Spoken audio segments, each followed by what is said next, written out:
Le traitement des fichiers RAW de chez Fujifilm, c'est un débat qui dure depuis plusieurs années. Comment y arriver au mieux? Tout le monde a sa solution et certains ne l'ont jamais trouvée. En tout cas, moi j'espère être sur la bonne voie et avoir trouvé comment les traiter le mieux et je vous en parle juste après ça.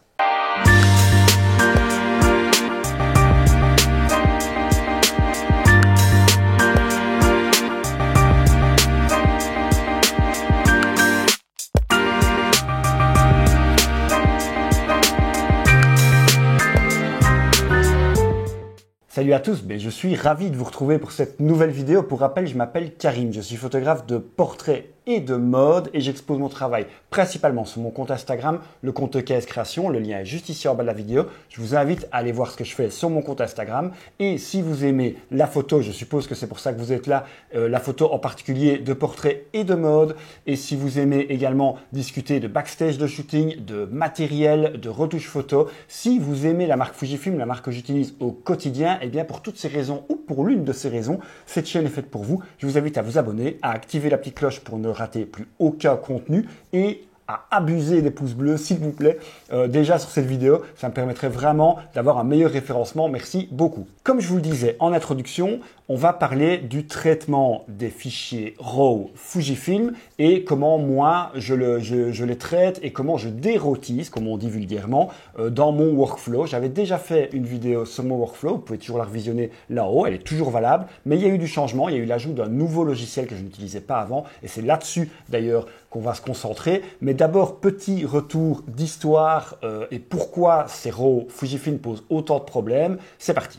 En fait, cela vient principalement du capteur de chez Fujifilm. Donc, la plupart des marques utilisent un capteur Bayer, un matrice Bayer, et Fujifilm a son propre capteur avec sa propre matrice, qui est la matrice et les capteurs X-Trans. Donc, cette matrice Bayer utilisée par 90% des marques sur le marché est très facile à interpréter. Je ne vais pas rentrer dans les détails vraiment techniques, ce n'est pas du tout le but de cette vidéo, mais une matrice Bayer sur la totalité des capteurs est composée de différentes zones de 4 photosites, 2 verts, un bleu et un rouge, et à chaque fois à intervalles réguliers, ce qui permet d'être assez facilement interprétable par la plupart des logiciels et la plupart des intelligences artificielles, des logiciels de retouche et donc de dérotisation. C'est donc une matrice qui est très bien interprétée par la plupart des logiciels, mais elle a un défaut, c'est qu'elle peut provoquer pas mal de moirés dans certaines circonstances sur certaines photos.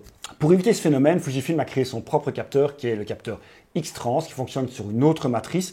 En fait, pour éviter l'effet de moiré, Fujifilm a voulu que sur chaque ligne et chaque colonne de son capteur, il y ait les 3 couleurs de base qui soient présentes. Si on voit sur le capteur, on peut le voir sur la photo ici que j'affiche. On peut voir que sur le capteur Bayer, par ces petites zones de 4 photosites par bloc, et bien quand on prend par ligne, on retrouve des lignes où les 3 couleurs ne s'y trouvent pas. Chez Fujifilm, on a chaque fois des lignes et des colonnes où les 3 couleurs s'y trouvent, ce qui évite l'effet de moiré. Par contre, le calcul d'interprétation est beaucoup plus compliqué. L'algorithme pour pouvoir interpréter au mieux les photos prises avec un capteur Bayer est beaucoup plus compliqué. Pour bien y arriver, il faut la recette des ingénieurs Fujifilm et ils la gardent bien précieusement. Donc c'est aux développeurs de logiciels de retouche d'essayer de l'interpréter au mieux pour pouvoir dérotiser les fichiers Fujifilm. Voilà pourquoi quand on passait des RAW Fuji sur différents logiciels de retouche, on avait souvent un effet un peu d'aquarelle ou en tout cas on perdait du détail.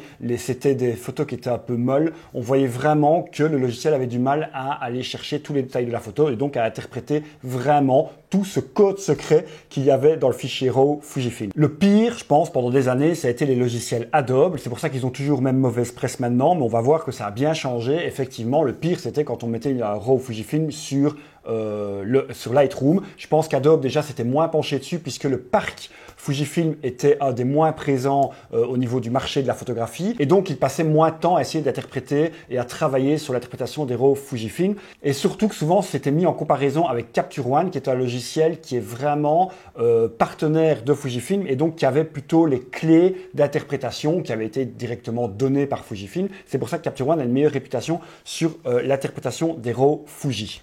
Les choses ont quand même bien changé. Adobe a vraiment travaillé maintenant pour rattraper son retard et je pense que là, ils l'ont rattrapé dans l'interprétation de fichiers entre Capture One et Lightroom. On le verra à la fin de la vidéo, je vais vous montrer des comparatifs. Il n'y a plus une énorme différence. Donc maintenant, dérotiser une photo de chez Fujifilm, prendre .raf, puisque c'est l'extension de chez Fujifilm, et la passer en TIFF ou en JPEG, vous pouvez utiliser pratiquement tous les logiciels de retouche, vous verrez qu'ils le font pratiquement tous aussi bien. Maintenant, je pense qu'il y a une troisième solution. En effet, le gros avantage aussi d'utiliser Fujifilm, c'est comme je viens d'en parler, c'est de ces simulations de films, cette recherche constante de chez Fujifilm dans ses couleurs, de se rapprocher un maximum des pellicules. Chaque année, il nous sort des nouvelles simulations de films qui sont en fait inspirées de pellicules d'il y a 20 ou 30 ans, de chez Kodak, de chez Fujifilm, donc pas uniquement de chez Fujifilm, bref, des pellicules qui ont fait le succès de l'argentique à l'époque. Et chaque fois, ils essaient de se rapprocher et disons que c'est assez bluffant parce qu'ils le font super bien. Ces simulations de films servent de base et vous pouvez les tordre, faire des micro-réglages pour vous approcher encore d'autres pellicules. Il y a d'ailleurs, je vous mettrai le lien en dessous, une application qui s'appelle Fujifilm X Weekly, qui est faite par un passionné Fujifilm et un passionné de photo argentique, qui va vous donner des recettes. Il part de la base des simulations de films Fujifilm pour en faire d'autres types de pellicules. C'est ça vraiment la saveur de chez Fujifilm. Alors évidemment, quand on exporte ces photos en JPEG, on a tous ces réglages qu'on a apportés à son boîtier pour avoir ce cachet, cette patte inimitable. On a tout sur le fichier JPEG et quand il ressort, il est juste parfait, c'est comme on l'a voulu. Maintenant, vous le savez si vous faites de la photo et surtout si vous faites de la photo de manière expert ou professionnelle, si vous devez rendre un travail, parfois la photo nécessite une petite retouche, mais sans perdre son identité de départ. Si j'exporte le RAW, et c'est bien naturel, je vais perdre la plupart des réglages que j'ai fait sur mon appareil photo. En fait, quand je vais exporter le RAW de mon appareil Fujifilm, même si j'ai mis une simulation de film dessus, si j'ai mis des micro-réglages, j'ai rajouté du grain, j'ai joué sur les hautes et les basses lumières, j'ai joué sur l'effet chrome, on le verra, il y a plein de petites choses comme ça qu'on peut faire sur son appareil photo Fujifilm. Le RAW ne va pas tenir compte de ça et on va donc perdre tout ça et ce sera à refaire sur le logiciel de retouche. Cependant, ça va être très compliqué d'aller rechercher l'identité de départ en post-production. Le gros intérêt, ce serait de pouvoir garder tous les réglages qu'on a fait sur le boîtier, mais sur un fichier suffisamment volumineux qui donne assez d'informations à votre logiciel de retouche pour pouvoir après corriger les éventuels défauts et apporter les améliorations nécessaires. En fait, ce logiciel, il existe. Il a également mauvaise presse parce qu'il a été très buggé pendant longtemps. C'est le logiciel maison de chez Fujifilm, le Fujifilm X-RAW Studio. Et c'est de ce logiciel dont nous allons parler. Depuis plusieurs mois maintenant, il fait partie intégrante de mon nouveau workflow. Je passe toujours par Fujifilm X-RAW Studio. Donc dans les réglages de mon Fujifilm X-T4, là celui qui est en train de me filmer, j'ai plusieurs pré-réglages de simulation de film modifiés pour m'approcher de tel ou tel pellicule photo. Je dois avoir le Porta 160, le Porta 400, j'ai aussi le Fujifilm 160S, bref, quelques pellicules Fujifilm et Kodak dans lesquelles j'ai voulu me rapprocher le plus. Et j'aime tellement le cachet et le rendu que donnent ces pré-réglages dans mon appareil photo que je n'ai pas envie de les perdre. Mais dans 80% des cas, je fais des photos de manière professionnelle. Mes photos doivent être rendues à des clients et donc elles doivent quand même passer un moment par un logiciel de retouche, que ce soit Lightroom, Photoshop ou les deux. Je suis, comme vous le savez si vous me suivez, abonné à la suite Adobe. Je suis pas marié à eux, mais ça fait des années que je l'utilise, donc j'ai mes habitudes. C'est pour ça que je reste chez eux. Et donc, je préfère donner un fichier à Lightroom qui sera parfait pour l'interprétation, même s'il interprète très bien les RAW. J'ai envie de lui donner vraiment un fichier où j'aurai toute l'identité, tout le cachet que j'ai apporté sur mes réglages boîtiers, que Lightroom les ait, et partir de là pour mes retouches. Fujifilm X-RAW Studio m'aide à ça.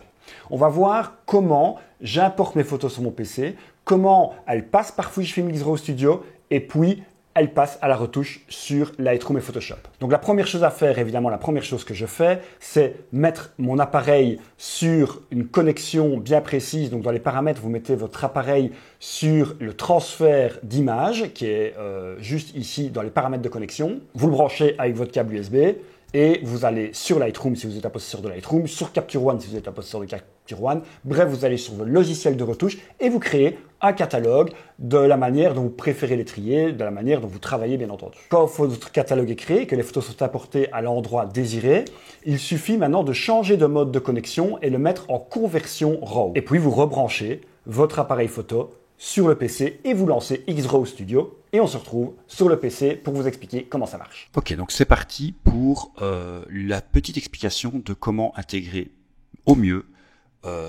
Fujifilm X-RAW Studio dans votre workflow. Donc évidemment là, vous voyez qu'on n'est pas sur Fujifilm X-RAW Studio, on est plutôt en terrain connu, hein, on est sur Lightroom. Pourquoi? Parce que comme je vous l'ai dit en préambule, d'abord créez votre catalogue avec votre logiciel de retouche habituel, que ce soit Lightroom ou Capture One. Pourquoi? Parce que simplement, Fujifilm X-RAW Studio a besoin que les photos soient déjà sur les disques durs, donc il faut déjà les avoir copiées, autant les faire avec votre logiciel habituel pour qu'elles soient rangées comme vous le voulez et dans votre catalogue. Effectivement, Fujifilm X-RAW Studio ne va pas travailler les photos qui sont sur la carte mémoire de votre appareil photo, il va travailler les photos qui sont sur votre disque dur. C'est important, la nuance est importante. Quand ceci est fait, on passe sur X-RAW Studio que voici. Donc là, j'ai donc branché mon appareil photo. J'ai donc sélectionné ici en haut à gauche le dossier qui a été créé par Lightroom avec les photos que je veux retoucher. Et donc, je veux aller chercher les réglages de mon boîtier dans la meilleure qualité possible. Voilà donc l'interface de X-RAW Studio. On voit là que c'est un Fujifilm X-T4 qui est branché en ce moment sur le PC dans sa version 1.2. Il me reste 80% de batterie. C'est important de savoir combien de batterie il reste parce que en fait cette opération utiliser X-RAW Studio est très énergivore pour l'appareil photo, il faut le savoir. Hein. Donc mettez toujours votre appareil photo avec une batterie qui est quand même bien chargée, c'est important. Et ici en dessous, j'ai donc les photos qui sont là. Sur la droite, on va voir les réglages boîtier de la photo dès que je la sélectionne. Et puis je pourrais les modifier ou non. Je sélectionne par exemple une photo ici. Va apparaître, la voici. Donc encore une fois aussi, c'est important de savoir que ce logiciel n'est pas super friendly user, on en parlera dans la conclusion. Il est assez lent, vous voyez qu'il charge les photos assez lentement. Si je veux aller voir d'autres photos, vous voyez qu'elles se chargent très lentement. Quand on veut faire vraiment du traitement par l'eau, il faut être patient. Donc il a quand même des défauts, toujours des défauts. Il est plus stable qu'avant, mais il reste quand même toujours des défauts à ce logiciel. Et puis l'interface, je la trouve un peu vieillotte. On a l'impression vraiment de voir un logiciel d'il y a 10-15 ans. Et donc, voilà, c'est comme ça. On voit ici donc que ma photo est là. Et on voit les réglages que j'ai appliqués à mon boîtier juste ici. Évidemment, c'est une photo RAW. Hein. Le type de fichier JPEG, ça indique simplement que si je lance ici en bas conversion RAW, il va la convertir en JPEG. Ce que je ne veux pas, moi, je veux qu'il la convertisse en TIFF. Vu que mon XT4 qui est ici le propose, je peux faire une conversion en TIFF. Donc, vous voyez, si je change ici, je peux mettre un TIFF 8 bits et je peux mettre un TIFF 16 bits. J'ai le choix entre les deux. Voilà. Et donc là, je sais que ma conversion sera en TIFF 16 bits sur la photo, ce qui est quand même relativement important pour pouvoir avoir la meilleure retouche possible. Et puis après, j'ai tous mes réglages là. Donc là, c'est le profil de conversion et c'est les réglages qui sont directement dans le boîtier, qui correspondent en fait à un pré-réglage de mon boîtier. Ce qui est dommage, c'est que ici au-dessus, Fujifilm X-RAW Studio ne va pas me rappeler quel pré-réglage c'est. Il me donne les détails du pré-réglage, mais il ne me rappelle pas de quel pré-réglage c'est. Il va falloir... et pourtant, il les reconnaît ici. Hein. Donc on voit bien qu'il voit tous les pré-réglages qui ont été apportés à l'appareil photo et qui ont été réglés manuellement. Donc il les a là. Donc imaginons ici que j'ai envie de changer de profil. Tiens, j'avais shooté par exemple en, Porta 160. Là en simulation de film Porta 160 et j'ai envie d'utiliser un autre pré-réglage qui est déjà dans mon boîtier XT4. Je peux changer en disant tiens voilà, je vais plutôt utiliser du Kodacolor, je clique dessus et il va réappliquer les réglages boîtier sur le RAW ici et me montrer l'aperçu. Il faut juste être un peu patient, voilà. Donc là il a apporté la modification et je peux directement à partir de là réexporter, c'est toujours bien en TIFF et je peux l'exporter en TIFF ici. Je vais le remettre en Porta 160 par exemple parce que je pense que le Kodacolor n'était pas le meilleur choix pour cette photo. Voilà. Là, je peux encore repartir à partir de ça sur le Porta 160. Vous voyez, ici, j'ai tous les pré-réglages qui sont mis sur la droite. Donc, c'est les pré-réglages généralement qui ont été utilisés et en tout cas transformés. Mais comme base, j'ai utilisé, comme je vous le disais, l'application Fujifilm X Weekly, Fuji X Weekly, qui existe sur Android et iOS et qui vous propose plein de transformations de simulations de films en prenant les simulations de films Fujifilm de base, mais qui va vous permettre après de pouvoir les modifier à votre guise pour aller chercher vraiment des looks pellicules de plusieurs modèles différents. Donc c'est vraiment très sympa. Et puis il inclut aussi des simulations de films de certains boîtiers qui ne sont pas disponibles, comme le Nostalgic Negative qui est ici, qui est une que j'aime beaucoup, mais qui n'est pas disponible sur l'XT4, mais seulement sur la gamme GFX. Eh bien voilà, il y a un moyen de la simuler directement sur le boîtier en suivant les indications de l'application Fuji X Weekly. Donc c'est pas mal du tout. Je vous mettrai le lien évidemment en bas de la vidéo. Donc voilà, ici l'interface est assez simple. Après vous pouvez changer certaines choses. Si par exemple vous ne voulez pas, par après dans les retouches, ne pas avoir d'effet de grain, je peux dire non, je ne veux pas d'effet de grain. Il va garder tous les autres réglages et enlever le grain qui est ici. On attend juste qu'il l'applique, voilà. Et puis quand ceci est fait, on vérifie bien que c'est en 16 bits, on peut lancer la conversion RAW. Attention que si vous voulez en changer plusieurs, par défaut, si je mets sur une deuxième, par défaut, on va voir que c'est toujours une conversion JPEG qui est sélectionnée. Et donc, il va falloir chaque fois changer, ça c'est un peu embêtant. On ne peut pas pré-régler dans les préférences que la conversion par défaut soit dans TIFF. C'est toujours en JPEG et vous devez le changer vous-même. Ça, c'est, je trouve un peu dommage, mais bon, voilà, c'est comme ça. Donc soyez bien attentifs de ne pas vous retrouver avec des JPEG sur après Lightroom ou Capture One ou que sais-je, un autre logiciel. Si vous voulez vraiment bien retoucher, il faut absolument que ce soit du TIFF. Donc voilà, je remets du TIFF 16 bits. Mais ce que vous pouvez faire par contre, pour après aller plus vite, donc dès que le TIFF sera chargé, voilà, c'est faire un clic droit, copier le profil de conversion, donc il va garder tous les réglages et là il va garder le 16 bits et je prends toutes les autres qui sont ici, voilà, je fais clic droit une nouvelle fois et je mets coller le profil de conversion. Et là, il va appliquer à toutes les photos. Le seul changement qui était dans l'autre, c'est qu'on passe à du TIFF 16 bits, le voici. Et donc maintenant, après, je vais pouvoir exporter toutes ces photos-là en TIFF 16 bits. Là, je vais le faire pour deux, par exemple, ces deux-ci. Et je vais appliquer la conversion RAW. Et là, vous voyez qu'il convertit les RAW. Il les convertit où ça en TIFF dans le dossier de base créé par Lightroom ou Classic ou Capture One ou n'importe quel logiciel de retouche que vous utilisez. Il va les remettre dans votre catalogue. Là aussi, ça prend un peu de temps. C'est pas le logiciel le plus réactif du monde.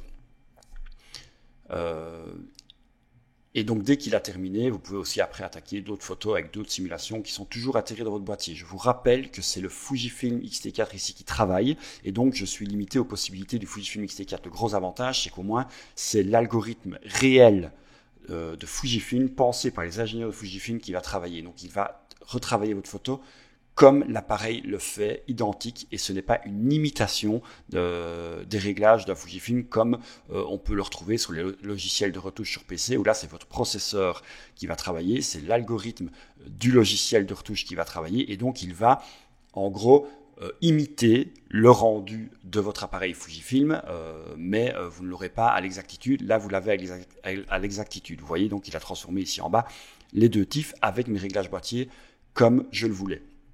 Petite précision une nouvelle fois, c'est que je trouve le rendu malheureusement pas très bon sur Fujifilm X-RAW Studio. Vous voyez, on n'a pas super rendu, donc on peut se faire une idée de ce que ça donne. Si on change de simulation de film, si on change de réglage, de pré-réglage, voilà, plutôt de profil, comme c'est indiqué ici, c'est le bon mot.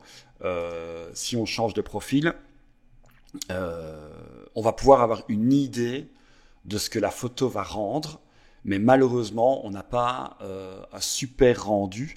Et donc parfois, on peut se dire, oulala, c'est pas bon du tout, alors que finalement, c'est mieux que ça quand on verra la photo après sur votre logiciel de retouche. Donc il faut bien se dire que le rendu est pas très bon non plus, puisque je pense que Fujifilm X-RAW Studio utilise le rendu également depuis le boîtier, et donc c'est une sorte de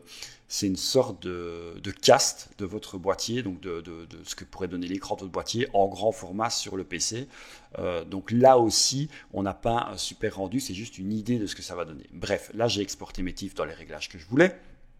Et donc, si je retourne par exemple sur Lightroom, ici, que je retourne sur ma bibliothèque, là, je peux resynchroniser le dossier, il va trouver 2 nouvelles photos qui sont les TIFF qui ont été faites par Fujifilm X-RAW Studio. Je synchronise et il va les rajouter dans mon catalogue, ici.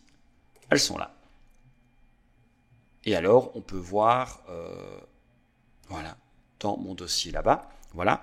Et puis, je reviens sur développement, on va voir la grosse différence. Donc, j'ai ici mon RAF, donc qui est mon RAW Fujifilm, et là, j'ai mon TIFF, qui est passé à la moulinette par Fujifilm X-RAW Studio, et donc qui est vraiment l'exportation propre Fujifilm avec mes réglages boîtier, je vous le rappelle. Et vous pouvez voir la différence. Ça, c'est comme Fujifilm, c'est comme Lightroom interprète mon RAW. Et ça, c'est comme X-RAW Studio l'a interprété. Vous voyez l'énorme différence. On a vraiment là le réglage et le rendu que je voulais donner à ma photo de base. C'est comme ça que mon boîtier a pris la photo et c'est comme ça que je l'ai sur Lightroom. Et l'avantage, c'est que je suis en TIFF. Donc après, si je veux par exemple effacer ce petit tatouage qui est là ou retravailler la peau et tout, je peux le faire vraiment ici sur Lightroom. Je peux même, voilà, imaginons aller augmenter, aller chercher de l'information dans les ombres. Je peux le faire également, beaucoup mieux qu'avec un JPEG. Et puis après, je peux même passer sur Photoshop. Bref, tout est imaginable parce qu'on est sur Native 16 bits avec vraiment toutes les informations du RAW. Donc là, toutes les possibilités de retouche sont possibles, mais avec la base que je voulais. C'est ça qui est important. C'est que grâce à Fujifilm X-RAW Studio, j'ai la base pour travailler avec les réglages imaginés par mon boîtier, soit celui de la prise de vue, soit en utilisant un autre profil que j'ai réglé dans mon boîtier. Si par après, je me dis, tiens, j'aurais peut-être dû utiliser un autre profil sur le boîtier au moment du shooting, je peux toujours le faire avec Fujifilm X-RAW Studio. Donc ce logiciel, j'y retourne ici, ce logiciel, il est vraiment parfait pour tout Fujiste, en tout cas possesseur de XT4 ou d'une gamme GFX. Je vous expliquerai pourquoi. Après, c'est un peu plus compliqué avec les autres appareils.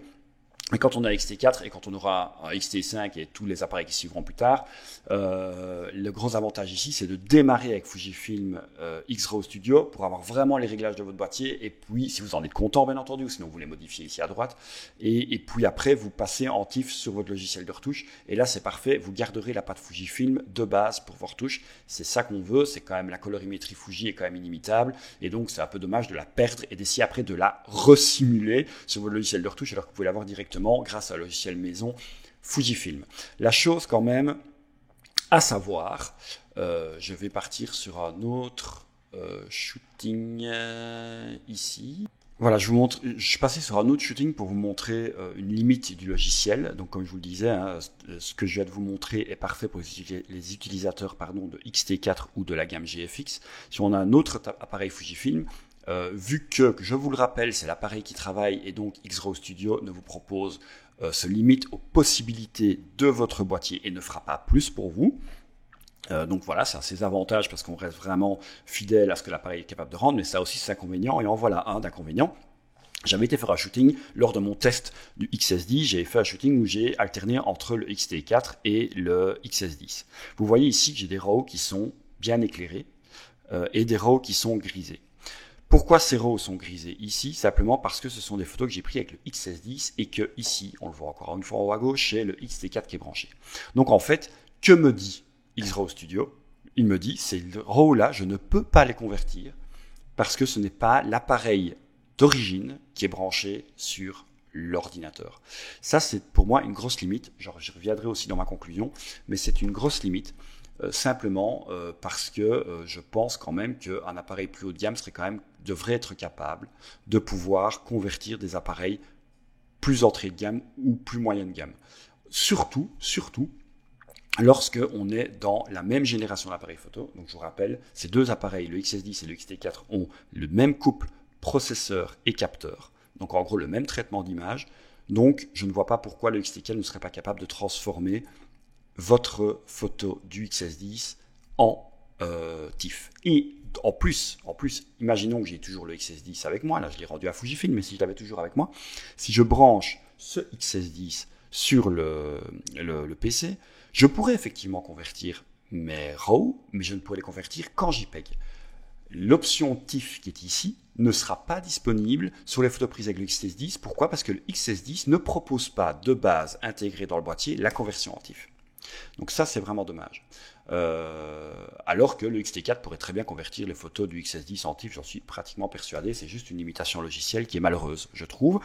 Et alors, si Fujifilm ne corrige pas ce petit problème de compatibilité entre ces différents boîtiers, eh bien, je risque d'avoir un problème sur mes prochains boîtiers. Si je me débarrasse ou je revends le X-T4 et que je prends les prochains appareils de la gamme, rien ne me dit que si je veux reconvertir des RAW de mes précédents shootings pris avec le X-T4, mais rien ne me dit que je pourrais le faire. En tout cas, à l'heure actuelle, je ne pourrais pas le faire. Donc ça, c'est dommage. Maintenant, ce sera peut-être corrigé, vu que si on a d'autres appareils qui peuvent produire du TIFF, est-ce qu'ils seront capables de le faire pour les appareils précédents qui étaient également capables de produire du TIFF? Donc, est-ce que le XT5 pourra convertir les RAW du XT4? Mais en tout cas, tant que maintenant, je pense que ce n'est pas possible. Et ça, c'est vraiment aussi très malheureux, parce que ça veut dire qu'on est obligé pratiquement de garder tout le temps ces anciens boîtiers si on veut pouvoir travailler ces anciens RAW. Et ça, c'est dommage. Pour le reste, c'est vraiment...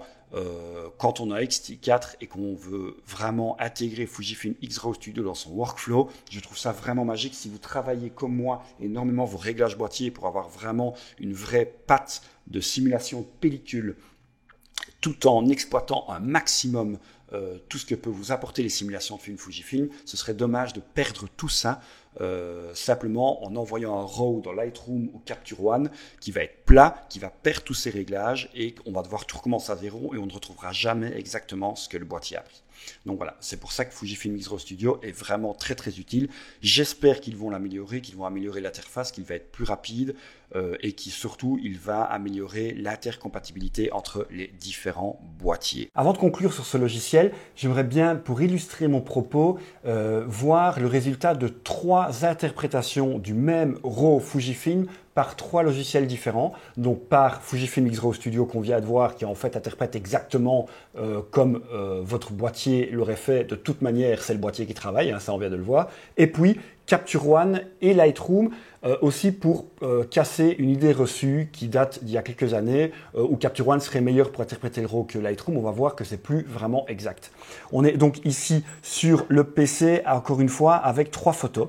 Vous voyez bien, c'est bien indiqué là au-dessus. On a la photo avec son nom simple. En fait, ça c'est le JPEG interprété à partir du RAW directement du boîtier ou de Fujifilm X-RAW Studio, c'est la même chose. Et là, on a donc tous mes pré-réglages, tous mes micro-réglages, comme j'en parlais, qui sont sur la photo. Ici, on a LR, donc c'est la même photo, mais dérotisée par Lightroom. Et ici, on a la même photo dérotisée par Capture One, donc ici tout à droite. Alors, ce qui est très très intéressant, on va déjà comparer celle du milieu et celle de droite, donc celle de Lightroom et celle de Capture One. Et là, on va voir en fait que il n'y a plus vraiment de différence en fait entre les deux. Si on va voir vraiment dans les détails, on va voir que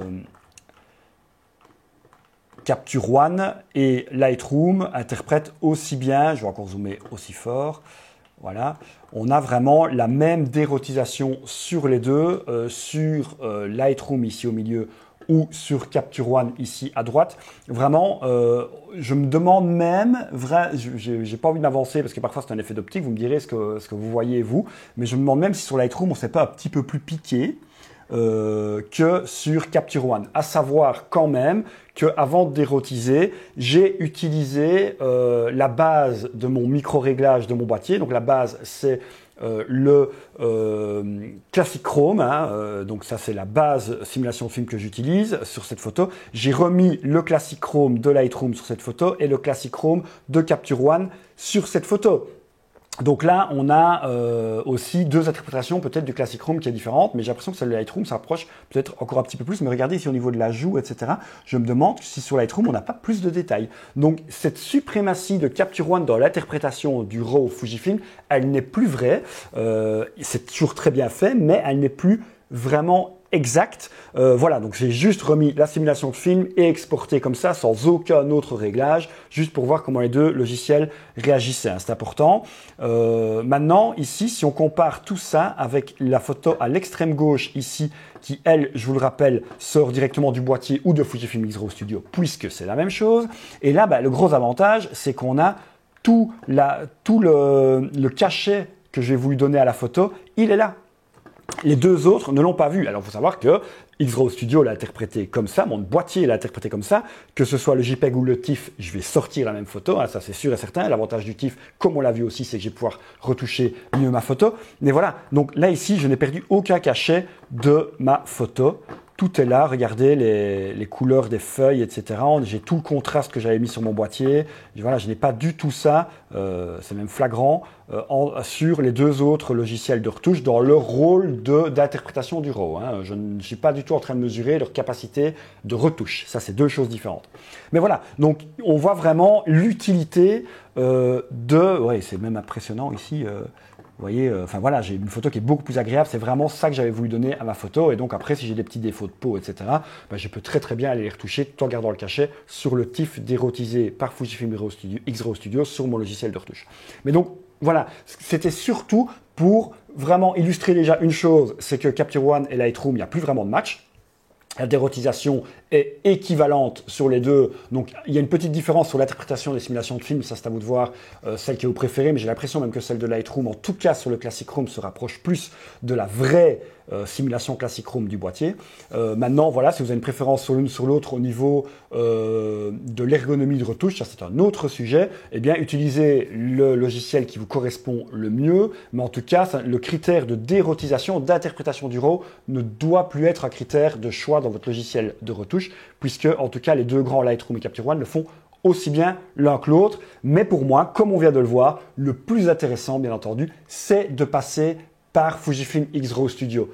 Voilà ma conclusion, c'est que Fujifilm X-Raw Studio, quand on a un X-T4 ou un appareil de la gamme GFX, c'est magique. On peut vraiment aller chercher des TIFF de très haute qualité, de pouvoir après les retoucher dans son logiciel de retouche avec toute l'ambiance et tout le cachet, toute la patte qu'on a voulu lui donner dans les pré-réglages de l'appareil photo. Et ça, c'est génial. Et si vous avez la chance d'utiliser, je vous le conseille, l'application Fujifilm X Weekly, le lien, je vous le rappelle, sera là en dessous de la vidéo. C'est pas du tout sponsorisé, c'est parce que j'aime beaucoup, donc j'ai envie de le partager. Et bien là encore, vous allez pouvoir vraiment vous amuser avec les simulations de films et avec les pellicules, donc n'hésitez pas à l'utiliser. Eh bien, vous allez pouvoir garder ce cachet de pellicule et le transmettre sur un TIFF dans votre logiciel de retouche, et pouvoir directement le retoucher à votre guise. Bon, il a des défauts, je ne vais pas revenir dessus, on en a déjà parlé tout à l'heure, mais l'affichage n'est pas très bon, donc on a parfois du mal à se rendre compte un petit peu du résultat final. Hein. L'affichage est même très mauvais. Il n'est pas très rapide et très réactif. Avant, il était complètement buggé, parfois il ne se lançait même pas sur PC. Il y avait moins ce problème sur Mac, je crois. Maintenant, c'est réglé, mais le logiciel est quand même, on dirait que c'est un logiciel qui a 10 ans. Hein. Ça, c'est un peu un problème. Et puis alors, voilà, il est limité aux limites de l'appareil. Alors ça, c'est vraiment dommage. Si vous n'avez pas un appareil qui est capable de faire du TIFF, eh bien en le branchant sur Fujifilm X-Raw Studio, vu que c'est l'appareil qui travaille, X-Raw Studio ne sera pas capable de faire du TIFF.